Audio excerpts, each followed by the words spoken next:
Boa noite, doutora Clarissa. Tudo bem com a Boa noite. senhora? Boa noite, Rejane. Tudo tranquilo.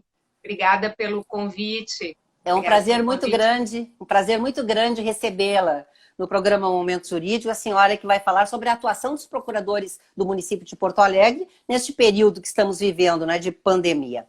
Doutora Clarissa Borer é bacharel em Ciências Jurídicas e Sociais pela UCS, Universidade de Caxias do Sul, e especialista em Direito do Estado pela Uniriter. Atua na PGM desde 2006.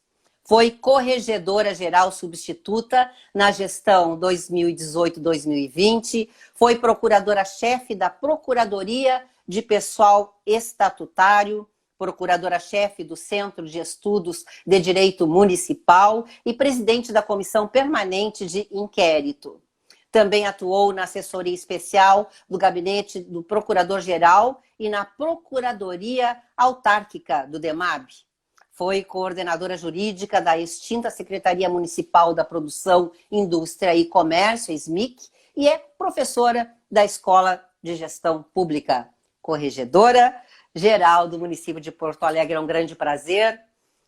Doutora Clarissa, agora em março, quando foi determinado então o isolamento social por conta da pandemia, houve uma necessidade muito grande e urgente das instituições, tanto privadas como públicas, de se adaptarem a uma nova realidade que inclui o teletrabalho. Qual a sua avaliação sobre este padrão alternativo de se trabalhar? Certo, Rejane, que bom trazer esse debate, não é? É um tema que está polarizando as nossas atenções, não é? Está na ordem do dia das discussões dentro da Procuradoria-Geral do município de Porto Alegre. Nós estamos em trabalho remoto há 4 meses. Evidente, como tu disseste, não foi uma escolha planejada do gestor, não é? Nós entramos no trabalho remoto de uma maneira bastante disruptiva, não é? Literalmente, do dia para a noite, estávamos presenciais e passamos a trabalhar de maneira remota. O teletrabalho não é exatamente uma novidade dentro da administração pública. Temos aí o SERPRO, lá em 2003 já tinha, não é, um projeto de teletrabalho. Temos aí vários órgãos públicos que amadureceram projetos de teletrabalho na última década. TST, TRT, TCU. Temos um projeto bastante interessante na Controladoria Geral da União também, que eles desenvolvem o que chamam de PGD, né? Que é Plano Sim. de Gestão de Demandas. Eles que opera com um sistema de pactuação de metas com o servidor, não é? O servidor pactua o cumprimento de determinada meta para ser executada em determinado espaço de tempo no formato de teletrabalho. Temos também, é importante referir, a resolução 227 do CNJ, do Conselho Nacional de Justiça, onde o ministro Lewandowski fundamentou, não é, sedimentou aí as premissas do teletrabalho no universo jurídico.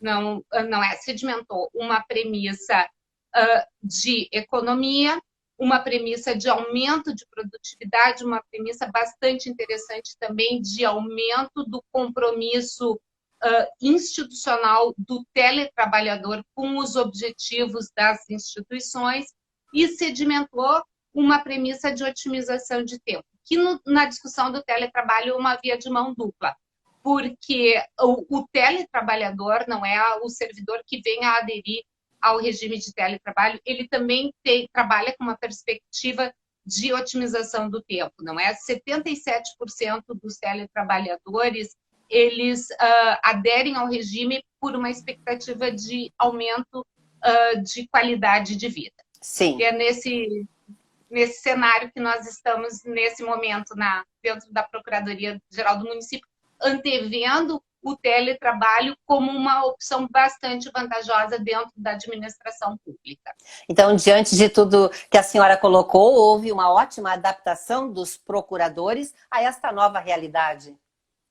Sim, excelente adaptação. Os procuradores do município se demonstraram altamente resilientes, não é? Mesmo em condições bastante adversas, deram uma resposta amplamente satisfatória no teletrabalho, não tivemos notícia de nenhuma solução de continuidade nas atividades da casa em regime de teletrabalho, nenhuma tarefa da PGM foi descurada nesse meio tempo. Ao contrário, várias unidades de trabalho da PGM apontaram aí para a possibilidade de um aumento de metas de produtividade em se operando no regime de teletrabalho. Eu preciso também falar do resultado excepcional que a casa teve com a Força Tarefa Covid, que congrega servidores das mais diferentes áreas da PGM e que atuou nesses 4 meses em milhares de demandas, tanto de contencioso quanto de consultoria, de enfrentamento das atividades, nas discussões de enfrentamento à pandemia. Não é? Tivemos um resultado muito bom. Para tentar entender um pouco esse cenário que nós estamos vivenciando, a Corregedoria elaborou um questionário e dos primeiros 3 meses, não é, do trabalho remoto, e elaborou um diagnóstico bastante interessante que nos trouxe dados bastante interessantes sobre o trabalho remoto na Procuradoria, como um ponto de destaque muito forte. Tivemos a questão do aumento da produtividade, não é? A ponta futuro de aumento de produtividade, otimização de tempo, que já foi falado aqui. Como ponto negativo desse diagnóstico, mas penso que uma situação muito vinculada à questão pontual da pandemia, se diagnosticou a existência de elementos dispersivos no ambiente doméstico. Penso que muito em função das crianças em homeschooling ou mesmo outros familiares trabalhando de maneira remota de uma forma um pouco improvisada, não é? Porque, com certeza, a força dos fatos foi muito, muito forte para todos nós. Sim, mudou toda a rotina, mudou a rotina de todos, não é, doutora Clarissa? As pessoas começaram a ficar mais tempo em casa com seus filhos. No início até, de uma certa forma, foi bom, mas depois fica um pouco complicado, não é? No seu entendimento. Claro. Não, certamente, isso também impactou e trouxe esse ponto um pouco negativo nessa avaliação, mas, como eu disse, eu acho que isso é uma situação própria e típica desse período aí de exceção que nós estamos vivendo. Tivemos aí o diagnóstico nos mostrou que 90% das atividades da PGM, pelo mínimo, tá, conseguem ser realizadas de forma remota. Obviamente que não conseguimos fazer audiências presenciais, atender processos físicos, digitalizar documentos, e também não conseguimos uma atividade que é muito própria da área de regularização fundiária da PGM, que é a ida às comunidades, não é? Mas, enfim, executamos muito, muito bem, de maneira muito positiva, as atividades da casa nesse período. Tivemos um dado também relevante que 69,2%, ou seja, quase 70% dos servidores da casa demonstrou um perfil bastante adequado ao teletrabalho, contra 3,8%, nem 4% de perfis assim que não se mostraram exatamente adequados a essa modalidade de trabalho. Evidentemente que tivemos alguns problemas de ergonomia aí na casa dos 20%, que é normal, não é? A grande parte das residências não estava preparada para uma rotina de trabalho aí de 8, 10, 12 horas por dia, e alguns colegas sofreram do ponto de vista ergonômico com essa função. Mas a boa notícia, que ainda nos mostrou esse diagnóstico, é que 30% nós podemos ter uma ampliação das nossas metas até nas nossas metas de produtividade na casa de até uns 30%. Isso é um dado muito, muito, muito significativo para a Procuradoria-Geral do município. No seu entendimento, houve de alguma forma também economia para os cofres públicos? Sim, importante essa tua pergunta, Regiane. Além do questionário, a casa promoveu um levantamento das economias geradas no no período do trabalho remoto e claro que tivemos as economias óbvias aí de custos de energia elétrica, telefonia, materiais de consumo, mas também identificamos a possibilidade de uma redução de espaço físico bastante significativa, na casa aí de uns 50%. Essa questão do espaço físico também nos abre uma porta para uma segunda discussão, que é a possibilidade de introduzir espaços de coworking dentro da administração pública, não é? Sim, então, sim. Nesse cenário, a gente conseguiria otimizar o espaço e também congregar atividades mais transversais, os apoios administrativos, e quem sabe talvez escalar nessas atividades também, ter um ganho, um salto de qualidade nessas atividades. Esse levantamento aí das economias também demonstrou que nós tivemos uma redução drástica e bastante óbvia nas despesas diárias, de adiantamentos, passagens aéreas, aí na casa de 90%, e também uma economia de materiais de consumo na ordem de 50%. E é nesse cenário bastante desafiador, mas que também nos instiga, não é, a quebra de paradigmas, que a casa está nesse momento. Estamos em discussão com o gabinete da PGM num projeto de teletrabalho, sim, mas também com uma aguda consciência, não é, de que o teletrabalho não é uma espécie de panaceia para as mazelas da administração pública. Estamos trabalhando assim com consciência de tentar fugir do auto-engano no processo decisório, né? Tentar fugir daquilo que se chama de síndrome do limão doce. O teletrabalho não é só uma alternativa de tecnologia aliada a um incremento de meta. Não é disso que nós estamos falando, né? O teletrabalho, ele pede uma mudança cultural, principalmente dos gestores, no sentido de tirar o foco do controle da assiduidade presencial e ter um foco na supervisão de resultado, de metas, não é? Então, ele pede uma mudança de cultura dentro da administração. O teletrabalho, ele é muito mais que uma comunicação por videoconferência, armazenamento de documentos na nuvem, ou uma adoção de uma ferramenta aí de tecnologia de produção colaborativa. Temos isso em mente ainda, e a Procuradoria ainda está fazendo os seus benchmarkings, não é? Sobre isso, para antevendo esse projeto, mas com muita consciência sobre as delicadezas do tema, né? A senhora tomou posse, doutora Clarissa, recentemente, em 5 de junho. Já estava substituindo a corregedora anterior. Que outros projetos a senhora está priorizando neste momento? Claro, Regiane. Nós estamos, além da questão do teletrabalho, estamos acompanhando, está envolvendo muita atenção da corregedoria nesse momento, o acompanhamento de procuradores ingressantes. Nós tivemos um incremento, um ingresso de 24 novos procuradores esses que também ingressaram durante a pandemia, inclusive alguns deles tomaram posse de forma virtual. Sim, nós acompanhamos. Exato, a corregedoria tem aí empenhado fortes esforços no sentido de ambientar, acompanhar esses colegas novos, né? Dentro dos limites da possibilidade do momento, fortalecer gerar os vínculos de pertencimento dos colegas novos com a casa, esses colegas também se mostrando altamente resilientes, não é? Assumiram condições muito adversas, mas nós estamos muito felizes com o retorno que esses novos colegas têm dado, não só para a Procuradoria, como para a administração pública como um todo.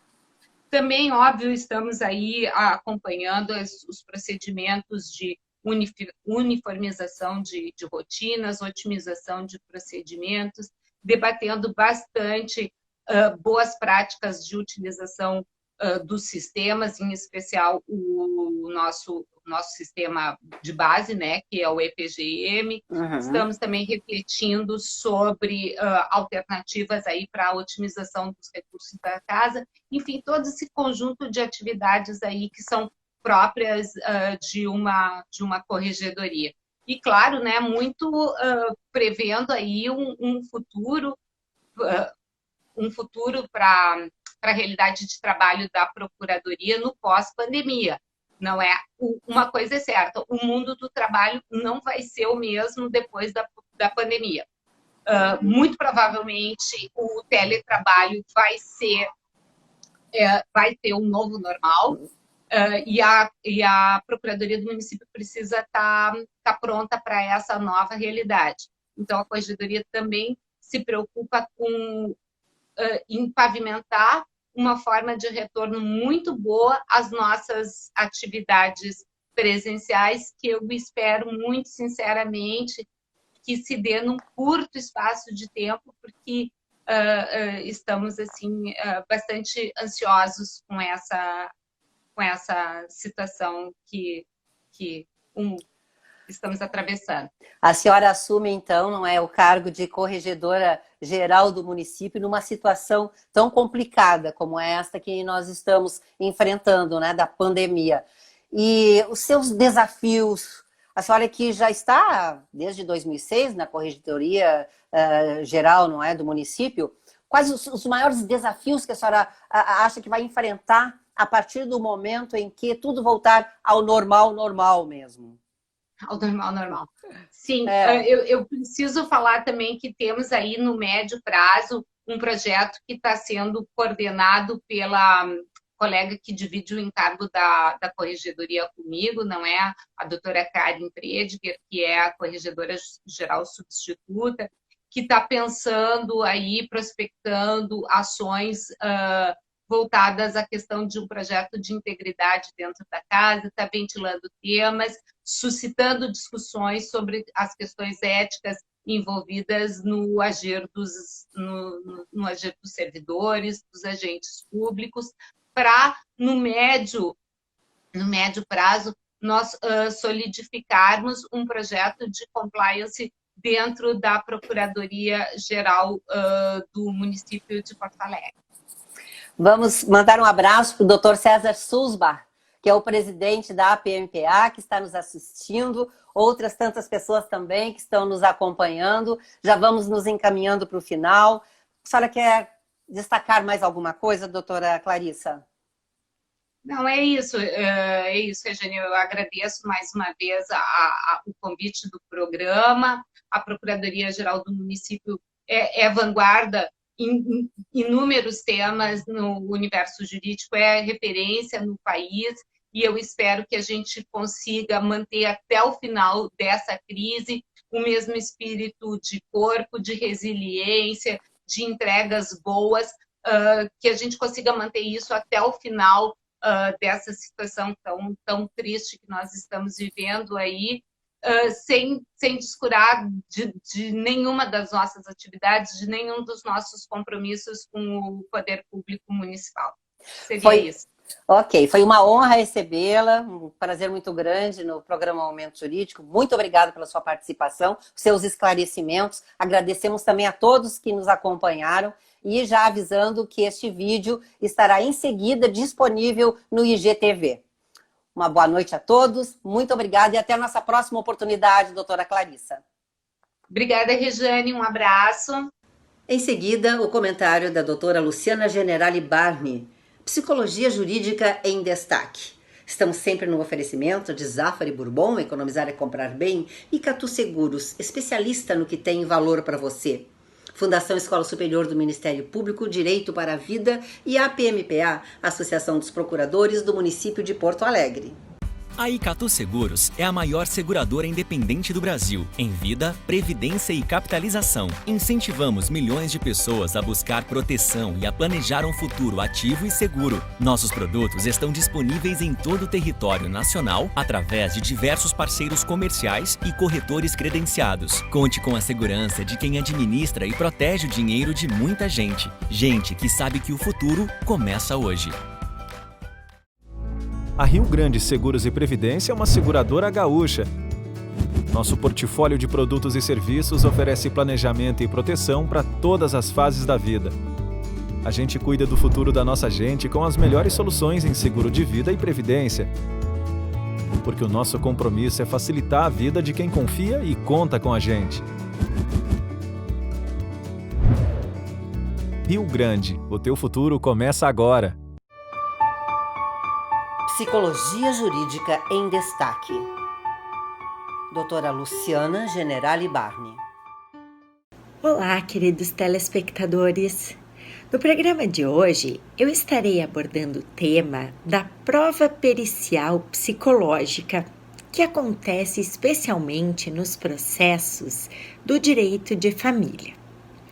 A prova pericial é uma prova técnica que é requisitada toda vez que as questões jurídicas necessitam de esclarecimentos que vão além do conhecimento jurídico.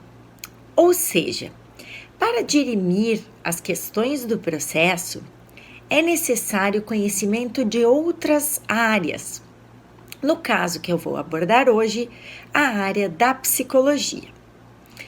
Nesses casos, então, é requisitado o trabalho de um perito. O perito, ele pode ser um funcionário da justiça, concursado, o perito judicial, ou então um perito terceirizado, que é cadastrado nos tribunais para atuar nos processos.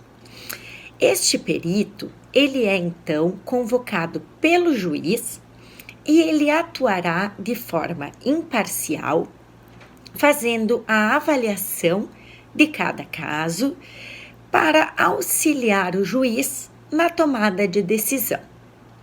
Serão apresentadas a ele as questões a serem respondidas para esclarecer cada caso. Sempre que há perícia nos processos judiciais, as partes envolvidas no processo podem apresentar os chamados assistentes técnicos, que são profissionais da mesma área do perito, contratados através dos advogados para auxiliar as partes no desenvolvimento da perícia. O que os assistentes técnicos fazem? Eles acompanham o processo, eles auxiliam o entendimento desse processo no que diz respeito à parte técnica, psicológica, no caso em que nós estamos falando hoje. Eles elaboram os quesitos, que são perguntas a serem respondidas pelo perito ao longo da avaliação pericial. Quando é possível, eles acompanham a perícia, as entrevistas, especialmente, e após a apresentação do laudo pericial, que é o documento resultante da perícia, os assistentes técnicos elaboram um parecer crítico, que é um documento no qual eles fazem uma análise a respeito da perícia e do laudo pericial. Uma análise crítica de acordo com as normas que regulamentam esse trabalho, tanto as normas referentes à atuação técnica do profissional psicólogo, quanto em relação às normas gerais, as leis, como o Código de Processo Civil, o próprio Código Civil, a Constituição Federal e etc. Então, a função do assistente técnico é principalmente proporcionar o contraditório, já que ele permite que a visão do perito seja analisada sob outros ângulos. E essa visão é fundamental na medida em que, em mais de 90% dos casos, os juízes acompanham o laudo pericial nas suas decisões. Então, eu, como assistente técnica, sempre recomendo a atuação desses profissionais nos processos de família. Agradeço pela sua atenção e até o próximo programa. Nós vamos ficando por aqui, sempre agradecendo muito a sua audiência e até o nosso próximo encontro.